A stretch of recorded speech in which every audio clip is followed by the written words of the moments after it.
അശ്ലീലം കലർന്ന വാക്ക് പറയുന്ന നാവുകൊണ്ട് പറയുമ്പോഴേ അശ്ലീലമായ വാക്കുകൾ പറയുക. നല്ല നല്ല വാക്കുകളാ പറയും, നല്ല നല്ല ക്ലാസ്സാണ്, എൽമിന്റെ സദസ്സാണ്, അല്ലെങ്കിൽ ഭയങ്കര വിഷയങ്ങളാ പറയും. പക്ഷെ സംസാരിക്കുമ്പോൾ അശ്ലീലം പറയാത്ത ഒരു വേർഷൻ മൂപ്പർക്കില്ല. അങ്ങനെ ഒരു സംഭവം മൂപ്പർക്കില്ല. മൂപ്പര് സംസാരിച്ച അശ്ലീലം പറയും, അല്ലെങ്കിൽ ദേഷ്യം പിടിച്ച അശ്ലീലം പറയും, ആളുകളോട് ദേഷ്യം പിടിച്ച അശ്ലീലങ്ങൾ പറയും, മോശമായ കാര്യങ്ങൾ സംസാരത്തിൽ മോശത്തെ പറയും. അള്ളാഹ്ക്ക് വെറുപ്പാണ്, ആൾക്ക് വിലായത്തൊന്നുമില്ല.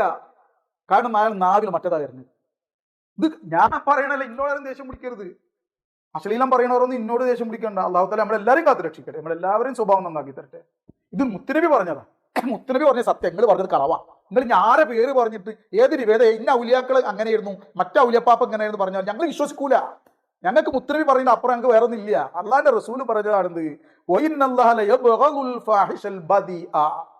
മനസ്സിലാവണ്ട. അള്ളാഹു താല ഒരിക്കലും അശ്ലീലം കലർന്ന വാക്ക് പറയുന്ന ദുസ്വഭാവിയെ അള്ളാഹ് വെറുക്കുന്നു.